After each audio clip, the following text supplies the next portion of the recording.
और आज का मुद्दा है कांग्रेस में पैच, कब मिलेगा फैस। इस पर हम बात करेंगे, लेकिन उससे पहले इस खबर को देखिए।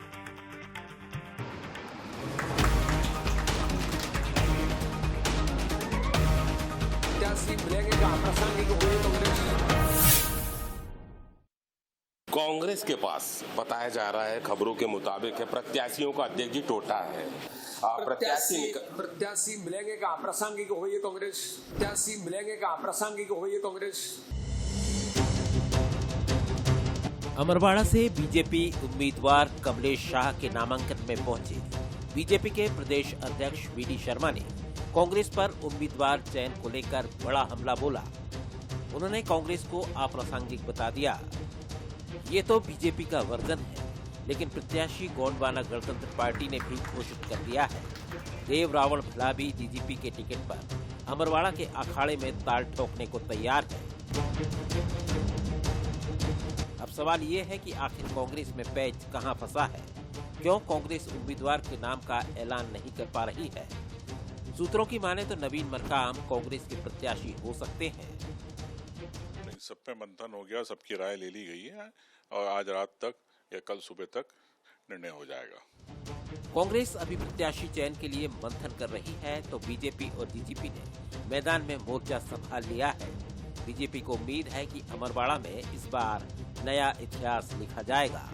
लेकिन चुनाव जहां भी होगा और भाजपा का चुनाव अगर रहे तो भाजपा बहुत गंभीरता से लेती है। हमारी पार्टी है, हमारी सरकार, हम सब काम के लिए एकजुटता के साथ सामने आते हैं, साथ में आते हैं। और यही कारण है कि विजय श्री जो मेहनत कस रहते हैं, अपने काम के प्रति निष्ठा ईमानदारी से लगते, तो उनका वर्ण करती है। मैं उम्मीद करता हूँ कि जिस प्रकार का वातावरण दिख रहा है, निश्चित रूप से भाजपा के लिए एक बार फिर विजय का रास्ता देख ली। हमने छिंदवाड़ा के किले को फतेह किया, जो आपने कहा। अब उस किले को सजाना है, तो उस किले में अब कैक्टस नहीं होंगे और कमल खिलेंगे। इसलिए अमरवाड़ा में इतिहास बनेगा, हर बूथ पर कमल खिलेगा। कांग्रेस कब उम्मीदवार के नाम की घोषणा करेगी, ये उसका अपना विषय है, लेकिन इतना इंतजार और मंथन सवाल खड़े करता है। क्या कांग्रेस अक्षय कांड से डर रही है? क्या कमलेश शाह के जाने के बाद उसके पास प्रत्याशी का टोटा है? इन सवालों के जवाब जो भी हो, लेकिन कांग्रेस का फेस जल्द सामने आना चाहिए, जिससे पता चल सके कि आखिर अमरवाड़ा के दंगल में कौन पंजे का दम दिखाएगा।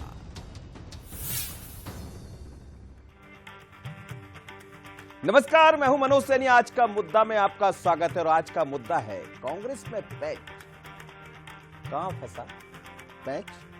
अब फेस की बात हो रही, दरअसल चेहरे की बात हो रही है, और चेहरे की जब बात होती है तो फिर दिक्कतें कांग्रेस के सामने खड़ी हो जाती, क्योंकि कांग्रेस का जो चेहरा था वो कमलेश शाह के रूप में पिछली बार यानी विधानसभा चुनाव में दिखाई दिया। जीत कर भी आए, तीसरी बार चुनाव जीते, लेकिन अब वो भारतीय जनता पार्टी के साथ है। तो फिर कांग्रेस का चेहरा कौन सा? और इसीलिए जो पैच फेस पर फंस गया है, इसी को आज समझते हैं। लेकिन उससे पहले कि हम इस पर बात करें, देख लेते हैं बंसल न्यूज के वो 3 सुलभ सवाल। पहला सवाल, उम्मीदवार चयन में देरी कांग्रेस की रणनीति या मजबूरी? और क्या अक्षय कांड की आंच अमरवाड़ा में महसूस कर रही है कांग्रेस? और तीसरा सवाल है, क्या जीजीपी से गठबंधन न होना कांग्रेस की उम्मीदों पर असर डाले? दरअसल यदि हम बात करें खासकर अमरवाड़ा की, तो ये ऐसी सीट है जो कांग्रेस के खाते में जाती रही, और भारतीय जनता पार्टी छिंदवाड़ा के बाद अमरवाड़ा के गढ़ को भी तोड़ना चाहती है। और उम्मीदें इसलिए है कि वो चेहरा जो कांग्रेस के साथ रहा, अब भारतीय जनता पार्टी के साथ। लेकिन कांग्रेस के पास भी ऐसे तमाम चेहरे हैं जैसा कांग्रेस का दावा है, पर घोषित क्यों नहीं? तो क्या ये माने कि कांग्रेस का पैंच और कब मिलेगा फैसला? चलिए इस पर बात करते हैं। मेरे साथ 3 मेहमान जुड़ रहे हैं। अजय धबले जी हैं, भारतीय जनता पार्टी के प्रवक्ता। बहुत स्वागत है अजय धबले जी आपका। और साथ ही अपराजिता पांडे जी जुड़ रही है, स्टूडियो में मौजूद है मेरे साथ। अपराजिता जी आपका बहुत स्वागत है, कांग्रेस की प्रवक्ता है। और शैलेंद्र सिंह राजपूत हैं, हमारे एग्जीक्यूटिव एडिटर। शैलेंद्र जी आपका भी बहुत स्वागत है। तो सबसे पहले शैलेंद्र जी, हम लगातार बात कर रहे हैं क्योंकि उपचुनाव हैं, अभी लोकसभा, विधानसभा। भारतीय जनता पार्टी ने मध्य प्रदेश में तो अपना वो दिखा दिया और छिंदवाड़ा का गढ़ भी जीत लिया। अमरवाड़ा की बारी है। पैच कहाँ दिखाई दे रहा है, क्यों चेहरा सामने नहीं आ रहा है? देखिए मनोज जी, इसके 3-4 कारण हो सकते हैं। एक तो आप जो संगठन है कांग्रेस का छिंदवाड़ा में, उसको समझिए। वो पूरा कमलनाथ सेंट्रिक रहा है बहुत दिनों से, और उनके जो सिपह सालार रहे हैं 7 विधानसभा क्षेत्रों में, तो वो लिमिटेड लोगों के बीच पावर का डिस्ट्रीब्यूशन रहा है। और एकदम से कमलेश शाह ने जब कांग्रेस छोड़कर बीजेपी में आए हैं, तो वहाँ एक लीडरशिप की क्राइसिस, अमरवाड़ा क्योंकि एसटी क्षेत्र है, तो वो एक वजह वो हो सकती है कि उनको वाकई में कोई ऐसा चेहरा नज़र ना आ रहा हो। और दूसरी वजह ये है कि जो गोंडवाना गणतंत्र पार्टी से उनकी इक्वेशन की बात चल रही थी, उसमें टाइम लगा, और कल ही फिर उन्होंने प्रत्याशी घोषित किया गोंडवाना गणतंत्र पार्टी ने। दूसरी वजह ये हो सकती है। तीसरी, इंदौर फार्मूला जो इंदौर में हुआ लोकसभा चुनाव के दौरान, प्रत्याशी आखिरी दिन फॉर्म उठा के वापस हो गए और कांग्रेस का प्रत्याशी वहाँ नहीं रहा, तो ये भी एक डर हो सकता है। तो हो सकता है कांग्रेस ने उम्मीदवार का चयन तो कर लिया हो, लेकिन बीजेपी की रणनीति से बचने के लिए हो सकता है कि वो अभी नाम उसके घोषित नहीं कर रहे हैं और एंड टाइम पे फॉर्म बनाएंगे। तो ये 3-4 वजह हैं।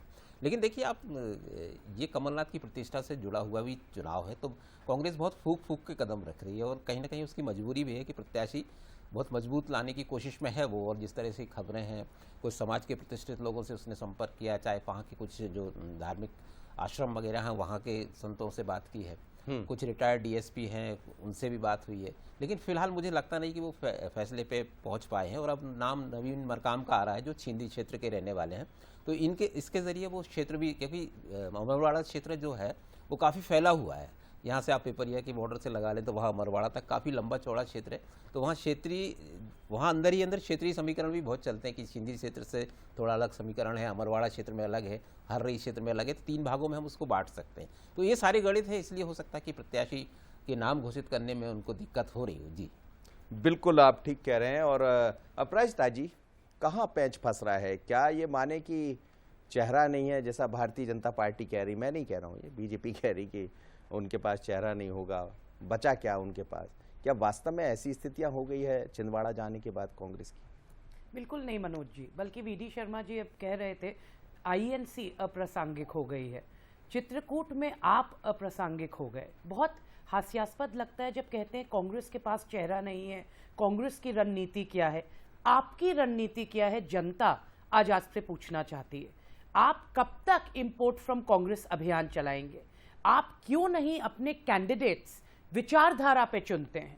ये क्यों होना पड़ता है कि कांग्रेस के लोगों को भारतीय जनता पार्टी में शामिल होना पड़ता है, कैंडिडेट बनना पड़ता है, तभी भारतीय जनता पार्टी सोचती है कि वो एक भी चुनाव जीत पाएगी? ये बहुत दुखद है। विचारधारा पे कैंडिडेट चुनिए तो जनता भी आपका सम्मान करेगी। ये चुनाव सीधे सीधे मनोज जी असली और नकली कांग्रेस के बीच है। विचारधारा का चुनाव है। जनता निश्चित तौर पर हमारे कैंडिडेट कांग्रेस पार्टी की विचारधारा को चुनेगी। 2 चीजें हो गई, असली और नकली कांग्रेस है। नहीं, देखिए क्या होता है, कभी कभी जब हम देखते हैं राजनीतिक जीवन में कुछ लोग सिर्फ अपने आप को आगे बढ़ाने के लिए व्यक्तिगत तौर पर अपने लिए आगे बढ़ते हैं। कांग्रेस पार्टी की विचारधारा है कि जन सेवा हो, और जिस प्रकार से हमने देखा जो अभी चुनाव हुए 2024 में, उसमें हमने क्या देखा, एक एजेंडा ऑफ हेट, नफरत की हार हुई, और कांग्रेस पार्टी इंडिया गठबंधन का शानदार प्रदर्शन हुआ, जबकि हमने बहुत विषम परिस्थितियों में ये चुनाव लड़ा। तो आप देखेंगे कि अमरवाड़ा में भी जनता कांग्रेस पार्टी की, असली कांग्रेस पार्टी की विचारधारा का साथ देगी, और हम फुली इसके लिए तैयार हैं। इस चुनाव के लिए आप देखिएगा शानदार प्रदर्शन रहेगा। अजय जी, असली कांग्रेस तो छिंदवाड़ा में थी, क्योंकि कमलनाथ खुद उसकी नुमाइंदगी कर रहे थे और नकुलनाथ चुनाव मैदान में थे। लेकिन खैर, अपराजिता जी का अपना वो है, पर सवाल ये है कि आखिर कब तक बाहर से लाते रहेंगे, जैसा अपराजिता कह रही है। और चेहरों की कमी कांग्रेस के पास नहीं है। भले प्रदेश अध्यक्ष जी कह रहे थे, वो कह रहे थे कि आप देखिए 1-2 दिन में सब दिख जाएगा, पर डर किसको? डर आपको है या उनको है? मनोज जी, मुझे लगता है हाल ही में संपन्न लोकसभा चुनाव इस बात की बानगी है कि अमरवाड़ा ने इतिहास लिखा है। पहली बार भारतीय जनता पार्टी को छिंदवाड़ा लोक संसदीय क्षेत्र में 49% वोट शेयर मिला है जनरल इलेक्शन में, और हम ऐतिहासिक बढ़त के साथ में जो तीनों रिजर्व सीटें थी, अमरवाड़ा थी, हमारी जुनारदेव थी और पांडुनाइन, तीनों रिजर्व सीटों पे लगभग 20-20 हजार के लीड से हमारे प्रत्याशी जीते हैं, हमारे प्रत्याशी विवेक बंटी साहू जी। रही बात अभी जो कांग्रेस की प्रवक्ता और मेरी अच्छी मित्र अपराजिता जी कह रही थी।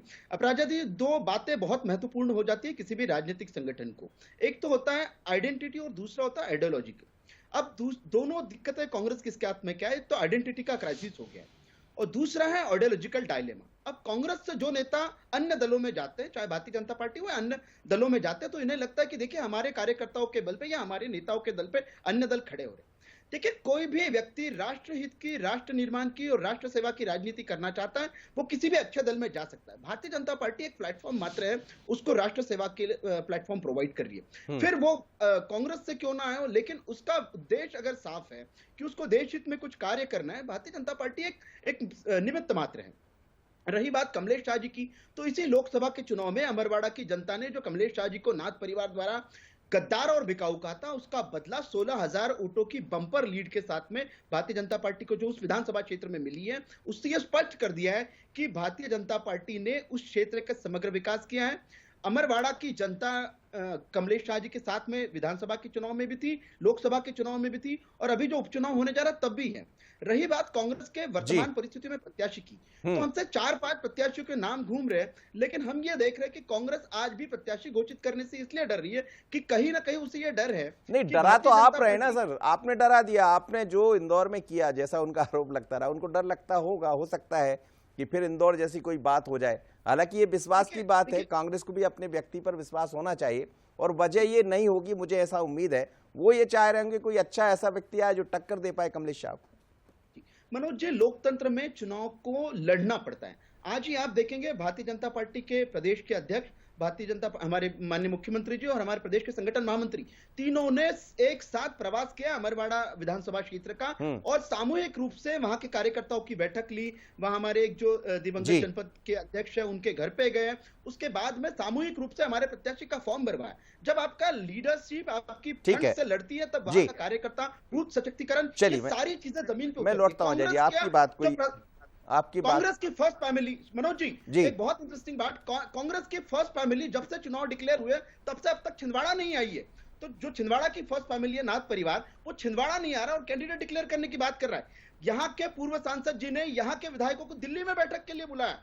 तो कैसा नेतृत्व है जो वहां क्षेत्र में आकर राजनीति नहीं करता और दिल्ली में बैठ के निर्णय कर रहा है। ठीक है सर, ठीक है, मैं लौट रहा हूं सर, जनता इनके साथ में रहेगी। मैं लौट रहा हूं। शैलेंद्र जी, सवाल ये भी है कि जैसा कांग्रेस के भीतर ये चर्चा है कि कहीं दबाव नहीं है, कोई डर होगा, तो वास्तव में क्या डर जैसी स्थितियां वहां पर बनती हुई आपको दिखाई देती है?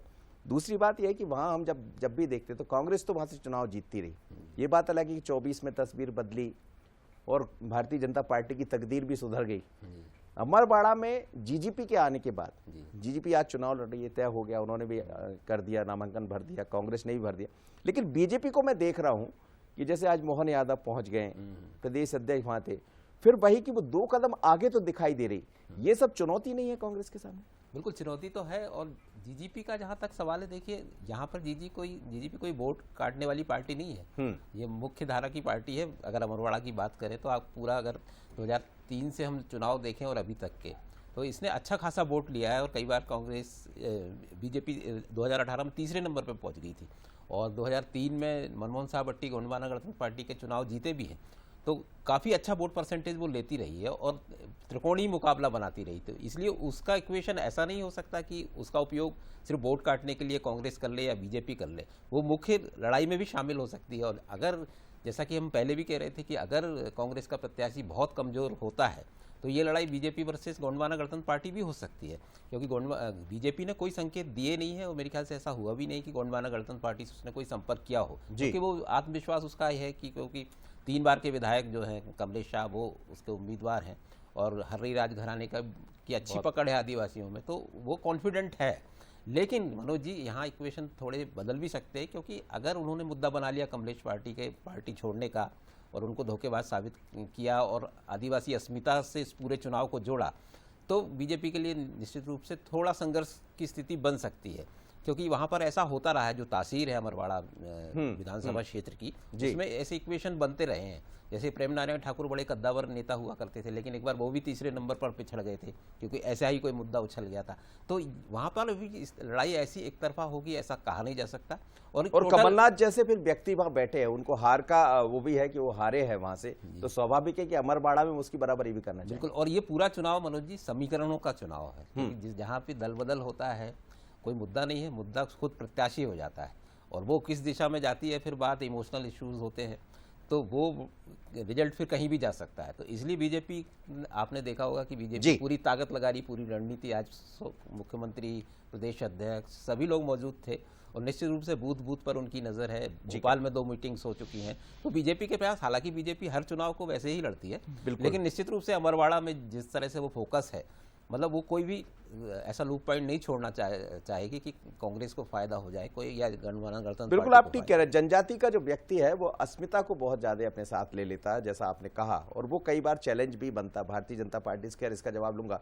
अपराजिता जी, प्लानिंग क्या है, आखिर देरी की वजह क्या, कब तक दिखाई देगा प्रत्याशी? ये माने उमंग सिंगार कह रहे थे आज रात तक, तो अब रात तो हो रही है, तो कल मान ले आपका प्रत्याशी आ जाएगा? निश्चित तौर पर अभी तो प्रक्रिया शुरू हुई है, नॉमिनेशन प्रोसेस शुरू हुआ है। सही टाइम पे कांग्रेस का प्रत्याशी आपको नजर आ जाएगा, आपके सामने आ जाएगा। अब कुछ बातों का मैं जवाब देना चाहती हूँ। हमारे भारतीय जनता पार्टी के प्रवक्ता, उन्होंने कुछ शब्द यूज किए, इस्तेमाल किए, आइडियोलॉजी, आइडेंटिटी, लोकतंत्र, ये 3 शब्द उन्होंने इस्तेमाल किए। इनका मतलब, इनका महत्व भारतीय जनता पार्टी धूमिल करना चाहती है लगातार जब चुनाव होते हैं। उन्होंने एक बड़ी इंटरेस्टिंग बात कही कि जो भी इंसान जन सेवा और राष्ट्र निर्माण के लिए सोचता है वो भारतीय जनता पार्टी में शामिल हो सकता है। मतलब हम ये माने कि भारतीय जनता पार्टी के जो कार्यकर्ता और नेता हैं वो राष्ट्र निर्माण और देश के बारे में नहीं सोचते। कांग्रेस पार्टी में लोग सोचते हैं, तो आपको इंपोर्ट फ्रॉम कांग्रेस अभियान चलाना पड़ता है। क्या आप ये कहने की कोशिश कर रहे हैं? देखिए, बड़ी बड़ी बातें करने से जनता भ्रमित नहीं होती। लोकतंत्र की आप बात करते हैं, लोकतंत्र की, वोटर के महत्व की धज्जियां उड़ा दी आपने इंदौर में। देखा किस प्रकार से इंदौर के हर एक वासी ने भारतीय जनता पार्टी को करारा जवाब दिया, नोटा इस्तेमाल किया। देखिए, जब आप बात करते हैं आइडेंटिटी, लोकतंत्र, विचारधारा की, भारतीय जनता पार्टी का इसके दूर दूर तक कोई भी इनका इससे कोई रिलेशन नहीं। लेकिन जगह तो वही है ना, जो अमरवाड़ा कहें, छिंदवाड़ा में आता। छिंदवाड़ा में अभी जब लोकसभा को देखते हैं तो 15,000 से ज्यादा वोट भारतीय जनता पार्टी वहां से ले जाती है। तो आपकी जो आइडियोलॉजी थी वो भारतीय जनता पार्टी के साथ जुड़ गई, जैसा दिखाई दे रहा। वहां चले जाते कमलेश शाह, तो आगे चलकर कैसे लोगों को बताएंगे भाई? अभी तो आप हार का सामना करना पड़ा, और इसीलिए यही चुनौती है सबसे बड़ी। नहीं मनोज जी, देखिए, मैंने उत्तर प्रदेश ने ये प्रमाण दिया कि विचारधारा और सत्य के साथ चलेंगे। देर हो सकती है, लंबा रास्ता हो सकता है, बस निश्चित तौर पे सत्य की जीत होगी। मध्य प्रदेश में जैसा हम चाहते थे वैसा रिजल्ट नहीं आया। ये कांग्रेस पार्टी, हमारा हर एक कार्यकर्ता स्वीकार करता है और हम उसमें डबल मेहनत करके, आप देखिएगा अमरवाड़ा से शुरुआत होगी और शानदार प्रदर्शन होगा। पर भारतीय जनता पार्टी को यह समझना होगा कि दूसरे दलों के नेताओं को इंपोर्ट करने से, अपनी विचारधारा पे स्थिर न रहने से लगातार उनका जो जनबेस है वो इरोड होता चला जा रहा है, जो हमने देखा भारत में भी और मध्य प्रदेश। अजय धबले जी, आप आइडियोलॉजी की बात कर रहे थे, विचारधारा की बात कर रहे थे। ये सच है, भारतीय जनता पार्टी की अपनी विचारधारा रही है, कांग्रेस की अपनी विचारधारा रही, लेकिन ये बड़ी तेजी से चला कि कांग्रेस की विचारधारा के कुछ लोग, जिनकी संख्या बड़ी काफी, आप कहते 4 लाख के लगभग लोग भारतीय जनता पार्टी को ज्वाइन कर लिए। तो जो मूल विचारधारा है वो कहां जाएगी? और यही जब विचारधारा की बात होगी तो आगे चलकर अमरवाड़ा में जैसा दावा है कांग्रेस का, अपराजिता जी कह रही है, वही चुनौती भी बनेगा आपको, क्योंकि बताना तो यही पड़ेगा। वहां का कार्यकर्ता क्या आपके साथ आएगा जो पुराना भारतीय जनता पार्टी का? देखिए मनोज जी, बहुत साधारण सा और बेसिक डिफरेंस है कि कांग्रेस का जो विचार ये कहते हैं किसी परिवार के प्रति समर्पित है। हमारा जो विचार है वो नेशन फर्स्ट की आइडियोलॉजी के प्रति समर्पित है। तो नेशन फर्स्ट की आइडियोलॉजी में व्यक्ति महत्वपूर्ण नहीं होता है। जो भी व्यक्ति राष्ट्र के लिए काम करना चाहता है वो भारतीय जनता पार्टी में आ सकता है। अगर हम कांग्रेस होते तो हमारे लिए फर्स्ट फैमिली होती, फर्स्ट फैमिली के लिए जो ओब्लाइज करने वाले लोग होंगे उनका महत्व रहेगा। तो ये बेसिक सा डिफरेंस है। रही बात अमरवाड़ा की, तो मैंने उदाहरण के तौर पे बताया कि अभी लोकसभा के चुनाव में वहां के जो कांग्रेस के भी जो लोग राजा कमलेश शाह जी के साथ में भारतीय जनता पार्टी में आए, उन्होंने भारतीय जनता पार्टी के लिए काम किया, एक संगठन ने अच्छा काम किया। 16,000 वोटों की लीड बहुत बड़ी मायने रखने वाली लीड होती है। और जो अपराजिता जी कह रही थी उत्तर प्रदेश का उदाहरण देके कि वहां की जनता ने दिखा दिया। देखिए, अर्थमेटिक ये होता है कि सारे विरोधी इकट्ठा होकर किसी एक व्यक्ति के साथ में लड़ने के लिए और किसी एक विचार को हराने के लिए लग जाता है, तो जनता भ्रमित हो सकती है। उत्तर प्रदेश में ये हुआ है और हम स्वीकार करते हैं कि उत्तर प्रदेश की जो हमारी हार हुई है उस पर हम विचार मंथन करेंगे। लेकिन क्या कांग्रेस मध्य प्रदेश में जो ऐतिहासिक और अभूतपूर्व हार हुई है उस पर कभी बैठ के विचार कर रही है? आज भी ये मुगालते में है कि अमरवाड़ा की जनता इनके साथ में खड़ी रहेगी। बेसिकली आपने अमरवाड़ा में जनजातीय समुदाय का अपमान किया।